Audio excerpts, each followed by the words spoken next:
कथा। भगवान श्री कृष्ण ने कहा कि परम पुरुष परमेश्वर को ही सर्वव्यापी मानना चाहिए। राधे राधे। जैसा मैं तो मैनी तूफान यूट्यूब चैनल पर आप सबका स्वागत करती हूँ।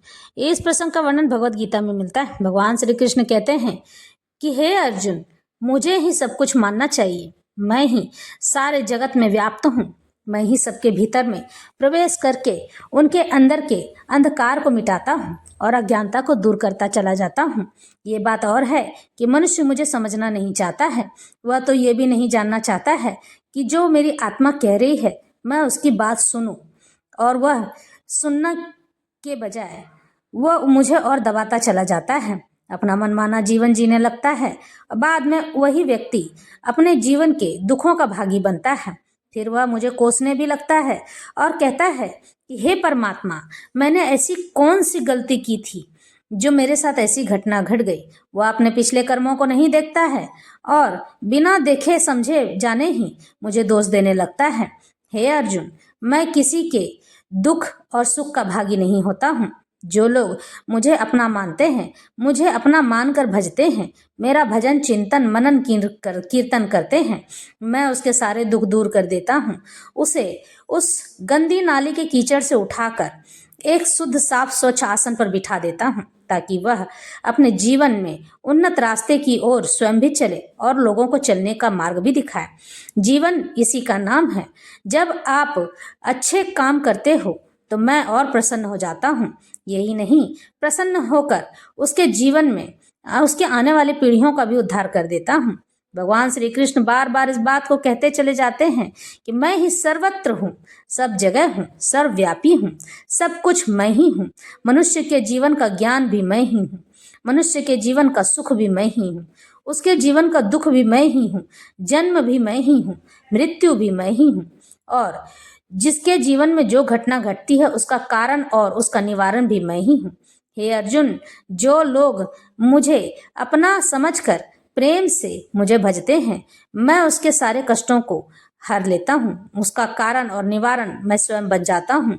मैं हमेशा सबके साथ एक जैसा रहता हूँ। जो मुझे जैसा भजता है मैं उसके साथ वैसा ही रहता हूँ, और जो लोग मुझे नहीं भजते हैं, मुझे नहीं बुलाते हैं, मेरी कृपा दृष्टि उन पर बिल्कुल भी नहीं पड़ती है। हे अर्जुन, जो लोग मुझे अपने आप को सौंप देते हैं, मैं उनका सारा कार्य अपने आप करने लग जाता हूँ। उसे सोचना नहीं पड़ता है, उसे किसी से कोई शिकायत नहीं करनी पड़ती है। जो कि इस संसार में आता है तो वह बिना मेरी शरण लिए इस भवसागर को पार नहीं कर सकता है। चाहे वो किसी भी देवी देवता की शरण में ही क्यों न चला जाए, किसी भी जगह पर जाने पर भी उसे मेरी ही शरण लेनी पड़ेगी। और जब तक शरण मेरी लेनी पड़ेगी, जब तक कि वह मेरी शरण में आकर अपने आप को मुझे समर्पित और अर्पित न कर दे। उसे बार बार जन्म लेना पड़ेगा, बार बार मृत्यु के ग्रास में डूबना पड़ेगा। इस जन्म और मृत्यु के चक्र से बचने के लिए ही मेरी शरण में आना चाहिए, क्योंकि सभी पापों का बही खाता का हिसाब मैं ही रखता हूँ। पुण्य भी मैं ही हूँ, पाप भी मैं ही हूँ, सब कुछ तो मैं ही हूँ। जब कोई व्यक्ति मरता है तो उसकी मृत्यु भी मैं ही हूँ। हे अर्जुन, लोग समझना नहीं चाहते हैं। जो लोग मुझे भजते हैं तो वो लोग अपने शिशुओं को भी मेरी भक्ति करना सिखाते हैं, और जो लोग मेरी भक्ति करते हैं ना, यकीन मानो उनकी आने वाली पीढ़ी संस्कारों में बंधी रह जाती है। मनुष्य को किसी चीज पर विश्वास हो ना हो, लेकिन अपनी संतान को दिए गए संस्कारों पर हमेशा विश्वास रखना चाहिए। जो संस्कार भक्ति की बुनियाद पर रखी जाती है ना, वो कभी भी बड़ों का अनादर नहीं करती है। इसलिए कहता हूँ ना कि मेरी शरण में आओ। मैं ही ज्ञान का प्रकाश हूँ, सब में ज्ञान के रूप में व्याप्त मैं ही रहता हूँ, और मैं ही सबका कल्याण करता हूँ। हे अर्जुन, जीवन जीने के लिए केवल मैं ही एक निमित्त मात्र हूँ। मैं ही एक जरिया हूँ जो कि लोगों के जीवन को अंधकार से मिटाकर उजाले की ओर लेकर आता है, प्रकाश में लेकर आता है। प्रकाश जो मनुष्य के जीवन के हर दुख को दूर कर देता है। प्रकाश जो कि मनुष्य को ज्ञान देता है। जब मनुष्य के अंदर ज्ञान आ जाता है ना, तो उसके अंदर साथ साथ अहंकार भी आता है। तब मैं उस अहंकार को मिटाने की व्यवस्था भी कर देता हूँ, ताकि वह इस अंधकार में अहंकार के साथ मिलकर पूरे विनाश का कारण न बन जाए। मैं उसके विनाश से निकलने के लिए हर पल तत्पर रहता हूँ। कोशिश करता हूँ कि वह उस ओर अग्रसर न होने पाए जिस ओर विनाश है, विनाश से हर पल दूर रहे। जब यह महाभारत होगी और यहाँ पर लोगों की मृत्यु होगी तो मृत्यु का कारण भी मैं ही हूँ और वह मृत्यु भी मैं ही हूँ। जब लोगों को दर्द होगा तो वह दर्द भी मैं ही हूँ। मुझे उन्हें दर्द नहीं होगा बल्कि यह दर्द तो मुझे होगा। यह तकलीफ और यह पीड़ा मुझे झेलनी पड़ेगी क्योंकि इन सब में मैं व्याप्त हूँ।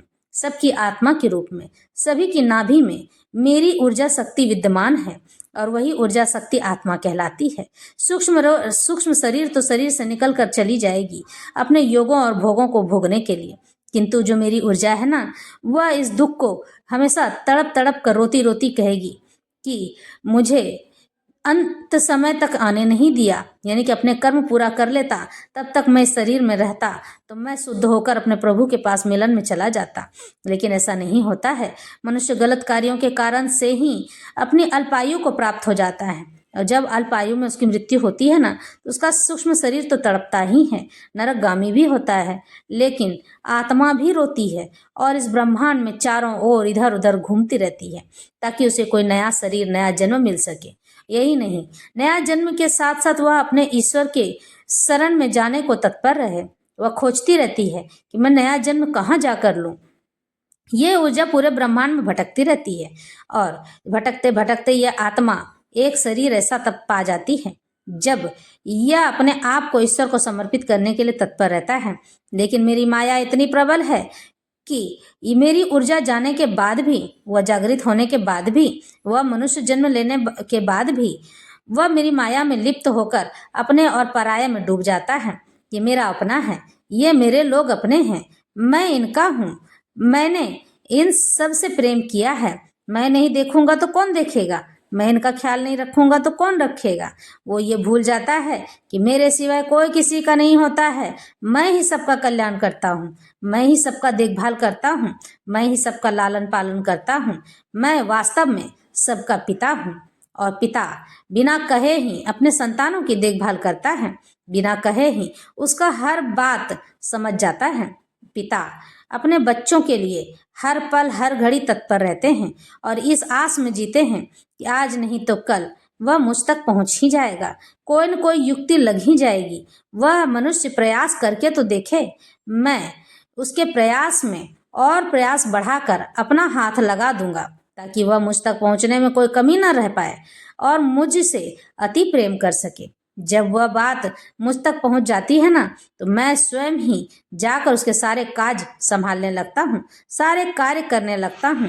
हे अर्जुन, जीवन में मैं मेरा से हटकर, तू तेरा से हटकर हमारा हो जाना चाहिए, क्योंकि मैं मेरा में कुछ नहीं रखा है, तू तेरा में भी कुछ नहीं रखा है और हमारा हो जाने पर आप उस चीज़ के एकल अधिकारी नहीं होते हैं। यानी कि आपको ये बात पता होती है कि हो सकता है ये चीज़ मुझे मिले या ना मिले, लेकिन जिसकी किस्मत में होगा वह मिल जाएगा। वास्तव में यही बात सच है कि जब पैसा आपके हाथ में आता है तो यह रुपया ही आपके हाथ से गुजरकर और अनेकों के हाथ में चला जाता है। कभी इडली खाने के रूप में, कभी समोसा खाने के रूप में, तो कभी मिठाई लेने के रूप में, एक हाथ से दूसरे हाथ से तीसरे हाथ का बटोर कर चला जाता है। जीवन में परिवर्तन संसार का नियम है, यह बदलती रहती है और मनुष्य का जीवन और भाग्य भी ऐसा ही है, एक जगह ठहर कर कभी नहीं होता है। वो कहते हैं ना कि कभी नहीं होता है दिन एक समान, हर दिन एक समान कभी नहीं होता है। हर दिन अगर आपने आज बहुत अच्छा भोजन किया है तो कल आपको नमक रोटी भी नहीं नसीब हो जाएगी, दिन भर भूखे रह जाओगे, खाना रहने के बाद भी खा नहीं पाओगे क्योंकि पेट में दर्द है इस कारण से। तो आज की बात और आज का भगवत ज्ञान यही समाप्त करते हैं।